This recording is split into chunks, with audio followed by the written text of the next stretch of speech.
Oh, May I help you? such a presentation. I don't know where to start. First of all, thank you to all of you for staying till the end today. Well, not till the end. We still have Jonathan who's still coming up.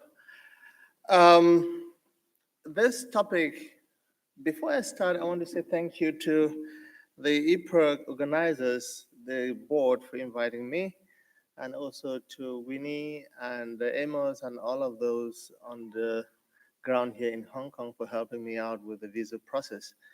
As you can see, though we're talking about discourses of the margins, many of the participants who had coming from Africa couldn't make it because of this visa problem. We don't know who is actually issuing visas for Hong Kong. We were sent to the embassy. The embassy sent us to an agency, and somehow people were still lost somewhere in the middle.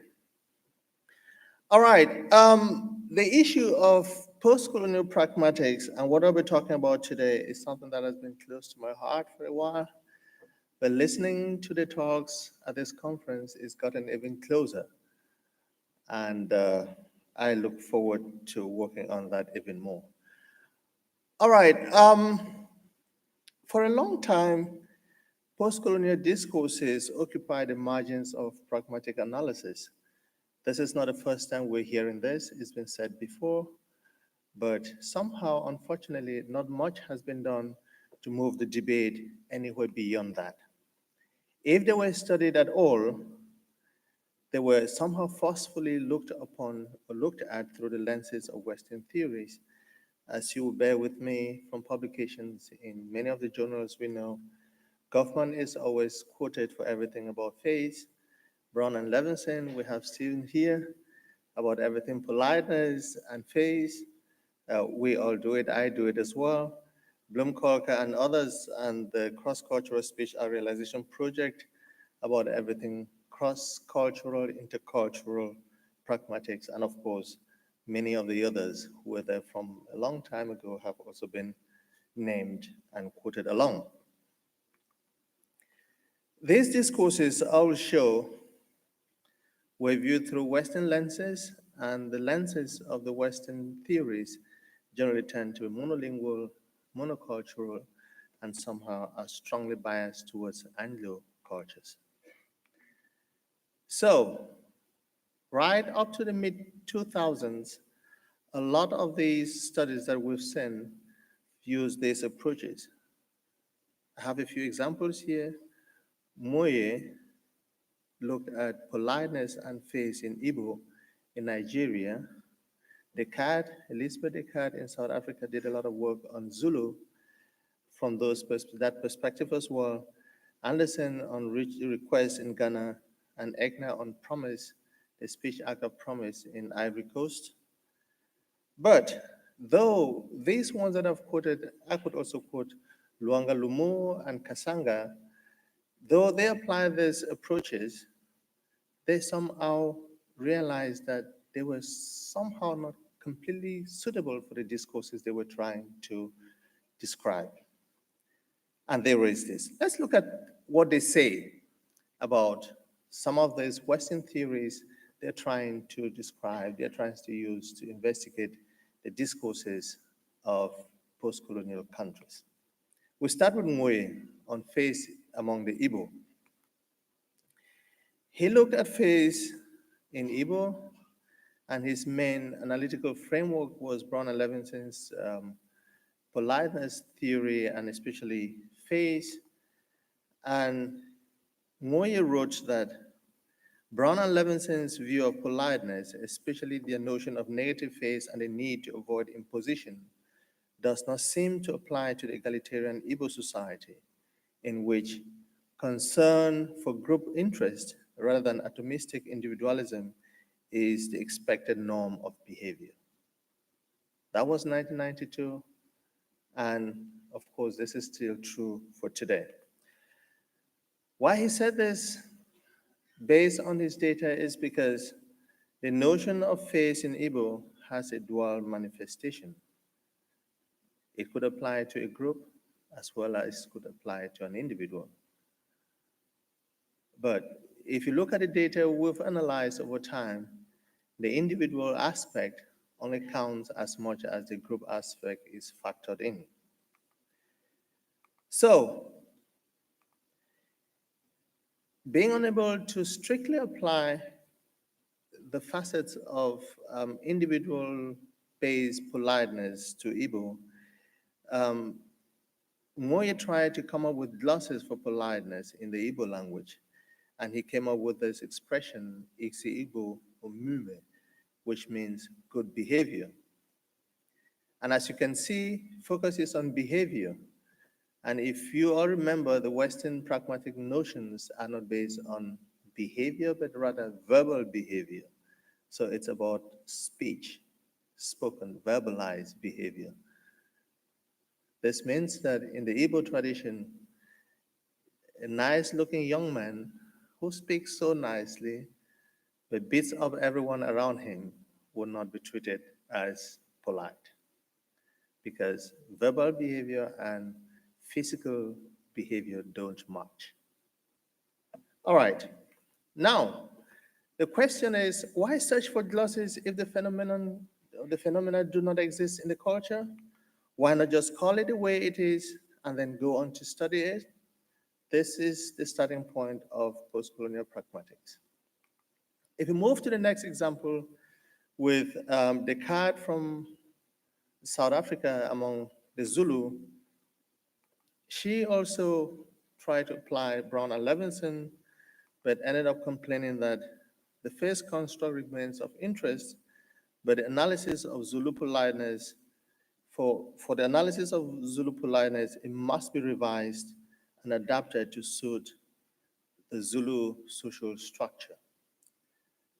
Realizing that, she then went on to do that, and she said a public version of this construct based on government's work was shown to facilitate analysis of Zulu interactions and the elucidation of Zulu respect strategies.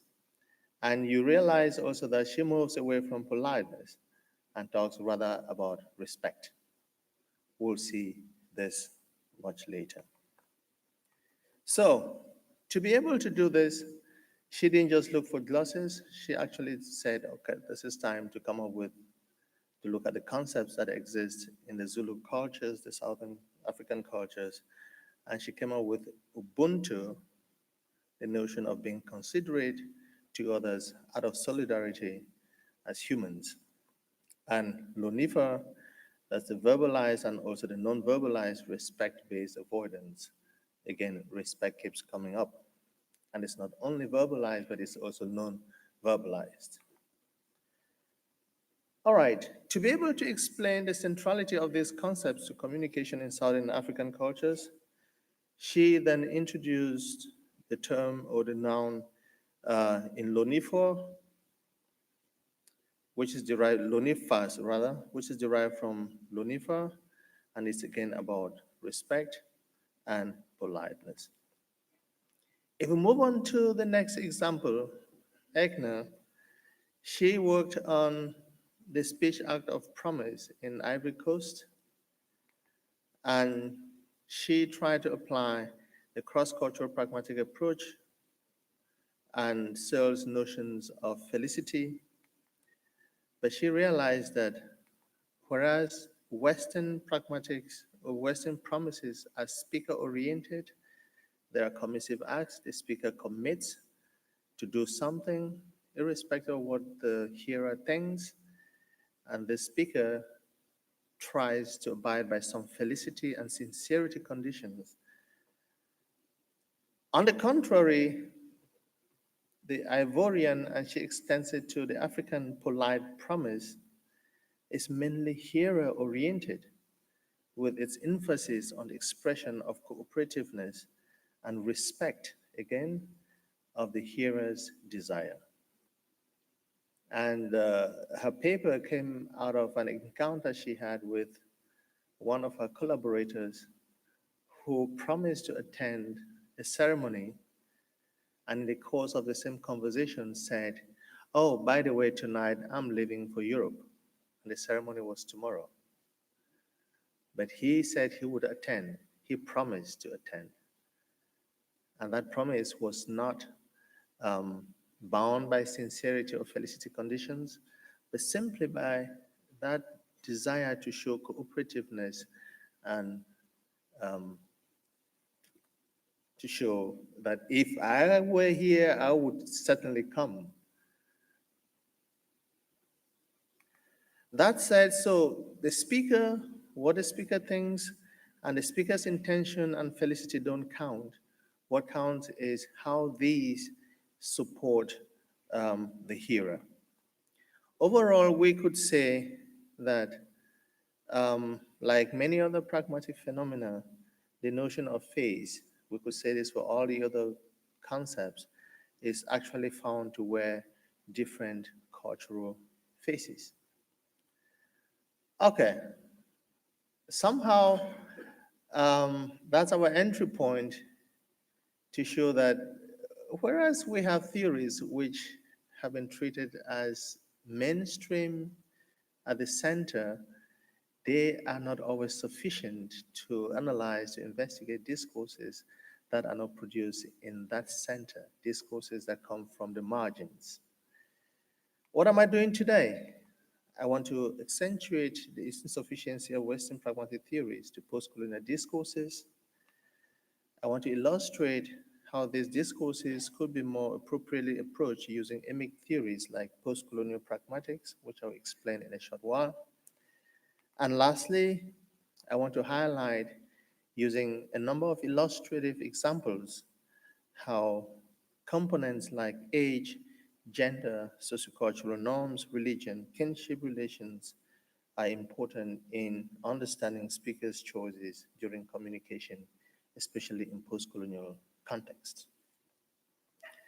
The first aim, I think we already talked about. So let's move on now to look at what post-colonial pragmatics is all about.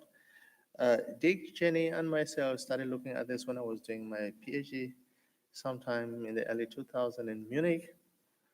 And the main premise is that colonialism set into motion changes, mixes of cultures, peoples, languages, and discourses, which have somehow become hybridized or mixed or, I don't know, everything that you can talk about. Studying these discourses actually requires a framework that takes into account these complex interconnections between the peoples, the languages, the cultures, and everything else that came into contact. Postcolonial pragmatics therefore approaches these discourses as a process rooted in the lives of speakers whose communication strategies have been shaped by the heterogeneous postcolonial environments in which they interact on a daily basis. We'll see that later as well. So focus is on all types of discourses, written, spoken, virtual, non-virtual, mediated, moderated, historical, contemporary, everything in all domains of language use. All right, the starting point, basic as it is that there was at the beginning sometime um, an indigenous cultural and linguistic background, which I must say, in the case of most African countries, wasn't purely monolingual. It had over centuries been subject to movements, resettlements, independent of Western impact, Western influence and control over them. So there was already some form of a base structure for accepting new people, new cultures, new languages, even before colonialism started. So colonialism and the languages it brought and cultures it brought were so quickly accepted because this base structure already existed. Um, when we were kids, we thought all the mothers in the community were born in that village. But talking with your grandparents, then they tell you, oh, this one, his uncles are in that village. This one, we don't know where his uncles are. Uncles and maternal uncles. It means you're trying to trace your heritage. Because then they had grown into the society that you wouldn't suspect it came from anywhere else. This is just an illustration that this base structure already existed and was very, very helpful for colonial um, admixture. So when colonialism came, it brought along new concepts, patterns of social interactions, new languages, systems of education, and very important, religion. And after that, there was a mix, which then has given rise to a new context with features that we know today. That said, a few voices or two voices on what post-colonial pragmatics is all about. Hans-Georg Wolff said, it sheds light on discourses or discourse in post-colonial communicative situations, which more often than not are culturally and linguistically highly complex. Importantly, post-colonial pragmatism makes clear that time-honored concepts of pragmatics, such as politeness, phase, and speech acts, which were developed in Western contexts, are not always adequate or applicable in post-colonial contexts. And this brings me back to what we wrote in 2011, that the aim of the framework is not to eliminate differences between multilingual non-Western pragmatic practices and monolingual Western ones in search of underlying pragmatic universals. Rather, it seeks to focus precisely on these features and explain their social and cultural significance. Now, how do we go about this? This sounds very, I don't know, somewhere in the middle there, taking aim at what had been done before. How do we go about this? We thought about this over a while, and in my recent book on offers and offer refusals, um, I go in for the term or the expression post-colonial pragmatic components. And the notion of components is that one is not always enough to explain what's going on in an interaction. You might need two, three, four, five to explain a speaker's intention, to explain how a hearer is expected to accept or to understand an utterance. And secondly, we moved away from looking at interactions as minimal head units. By this, I mean you may not get the whole meaning of an interaction if you only look at where the speech act of offering is realized. A lot might happen before, which takes away most of the things that could be put in the speech act, and some other things come after. All right, so these components include history. Um, we realize that most post-colonial countries are shaped by the history of colonialism, nation states, um, introduction of new languages. This should often be factored in to understand what's being said. Age is very important, and this is clearly absent in most Western theories. Um, if age is brought up, it's brought up only to say, okay, we're talking about children, adolescents, youths, adults, and so forth. But in this context, age is a natural order which is used to explain social hierarchy and which is therefore the basis for the respect system of the society, which means that um, when I met Stephen Livingston, I called him by all respect strategies possible. And then gradually, he forced us to move to first names. But this would not be the case in other contexts. If I'm back home in Cameroon, those I called reverend from childhood, I still call them reverend today, even though they're retired. This is because this age hierarchy is natural and there is no way you can take it away. And if you take it away, then it's considered rude, and it's some form of it constitutes disruption to the social structure, social cohesion. Ethnicity also becomes very important because group faces have to be defended. Kinship is also very central because generally the society is treated as a family, and people move towards kinship to either create symmetry, brother, brother, or to accentuate asymmetry, uncle, and then you expect to be treated as younger. Cultural norms, of course, collectivism and individualism. Languages, religion is very important because religion has established itself as non-negotiable entity that no one wants to challenge, no one can challenge. God is sacred, and so forth. Gender, of course, role expectations, and participation or access and participation to discourses produced by both genders, of course, not only male, and social status is also central. Hereditary versus acquired status, these are also basis for stratification and also get to be played into discourses. Now, let's look at a few discourses produced in 3 locations, Cameroon, Ghana, and Nigeria. In selecting these, I paid attention to the location, the context in which the discourse is produced.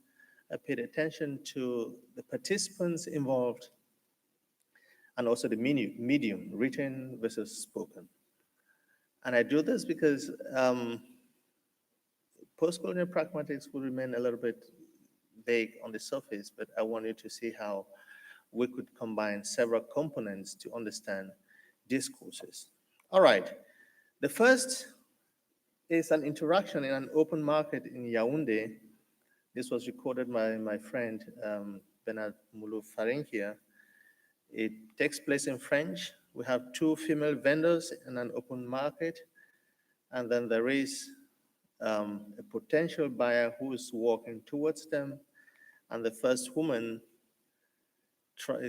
they're trying to get the customer's attention, and the second woman has run over and pulled the woman. And then the Iton is an ethnic group in Cameroon, and she screams, "Ah, Glafi, vous et vos maris, vous êtes des sources de femmes-là. Ah, Grassfield, you and your husbands are the source of witchcraft." She is alone talking to her colleague who's sitting across the walkway. And the Grafi woman says, she's from the Bamileke tribe, she says, "L'Nkwa, vous êtes très égoïste. Pour un client, tu m'agresses comme ça." The Nkwa, okay, I'll come to that. "You are very egoistic about just because of one client, you're attacking me in this manner." All right. I've highlighted a few things in there.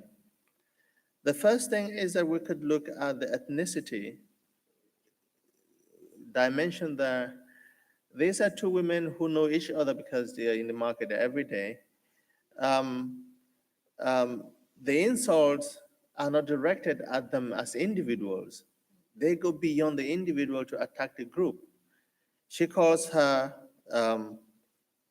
Grafi. Grassfield simply means the region from where she's from, the Grassfield area. And she doesn't limit it to her, she includes her husband, not just hers, but the Grassfield and all the men, you are witches and wizards. And the other lady doesn't let that go, she also attacks the ethnic group. Nkwa simply means irresponsible group of people, irresponsible group. And if you look at this, Nkwa is not in Bamileke, is rather in Eton. So she uses a term from their own language to insult them. And group face, they use plural pronouns, including many others. And you can see, of course, that it's not individual based, it's collective, and this insult hurt more. If she had just said, "You're an idiot, you look horrible, you didn't brush your teeth this morning," she would just laugh that off. But going for the ethnic group seems to hurt more. As I said, we have to factor in all of these factors to be able to understand what's going on in there. The second example has to do with the offer of a drink in a bar in Accra, Ghana. This was produced through a discourse completion task questionnaire where people had to recreate or create these interactions where a senior colleague offered a drink to a junior colleague, and that junior colleague had to refuse it. Senior colleague says, "Please have a drink. Thank you, sir, but I'm already leaving." And senior colleague, "Are you refusing my drink?" "Oh, no, not exactly, sir." "What do you mean, not exactly?" "Because it's time for me to go." Senior colleague, "But just one drink will not take any time." And junior colleague, "I'm a Muslim, so I don't drink." "Oh, sorry, see you another time." I said earlier that we should move away from just looking at these discourses in terms of minimal head act units, speech act, and look at them more as communicative acts. The aim here is to make an offer, but you see how many exchanges take place there. This is because for a senior colleague offering to a junior colleague, it goes with the expectation that it should be accepted. And if it's not accepted, then it means the failed offer touches somehow on the status of this senior colleague. There's a breakdown in the symmetrical order in society, and both of them somehow lose face. For this not to happen, they have to then use supportive moves, they insist, they explain why they're refusing, and then until a good reason is reached, is proposed, that then is acceptable in the society. And religion here seems to be that reason that is non-negotiable. You see that the senior colleague even apologizes, something which is not common in symmetrical relationships based on status and age in most of these communities. All right. As I said, we have to put together many components to understand all of these relations, um, address forms that you see the senior colleague uses please as a politeness marker, but the junior colleague resorts to respect, the honorific sir, again, and then you see the senior colleague try to play out power there because the refusal would disrupt social hierarchy or cohesion. But finally, the junior colleague uses a reason that is acceptable for everyone and says, "I'm a Muslim and I don't drink." It's interesting there that offering a drink means something alcoholic. This is also part of the social structure. All right, I would have gone on to talk about this. This is about ethnicity. A man easily moved to the defense of his tribe, but I guess I could skip that for now and then go on to talk about this radio program in Cameroon where the host visits women who've just put to bed in hospital. And here, she switches languages in order to play a social role expected of her as an older woman in the society. She introduces a program to the audience saying, "Our first mother on today's edition is on bed 23. She is so young and she is the mother of a baby boy. Who is this young lady?" And the lady introduces herself and addresses her, "Madame, how old are you?" Um, Everything goes on well until she realizes she is pretty young and may not be married, and then switches immediately to pidgin. And in pidgin, what does she do? "Are you married? What happened? You know, it's not easy to start having children when you're still in school, don't you? Well, Are you happy about this? Was it a mistake? Yes, it was a mistake. We just have to accept it. And as you can see, the address switches from Madame to Auntie when she moves the discussion from the formal professional context of radio to a family context by switching roles as a presenter and becoming a mother and auntie figure. All right. You see also that languages index roles that people play when when they choose them. This would be different from super diversity and super languaging and translanguaging and so forth. Um, you also see that there is absolutely no private individual space that this young girl occupies. On radio, they're able to talk about her private life and everyone else is listening without her saying, stop, this is my life. You have nothing to say here. It's rather the phase of the group that counts, that, hey, you as a mother, you should be able to advise a young girl who's made a mistake and gotten pregnant before she finished school. And they do this in the public. And she accepts and says, yes, auntie, after addressing her, madam. So you see the move of the interaction from the public domain to the private home domain, even though everything remains out there in the public. Okay, so that we have a bit of time to talk, what do all of these say about us considering notions of the center and notions of the margins, theories that are supposed to be universal, theories that are good for all contexts? This tells us that we should somehow start moving away from dichotomies of this nature, margins and the center, periphery and the center.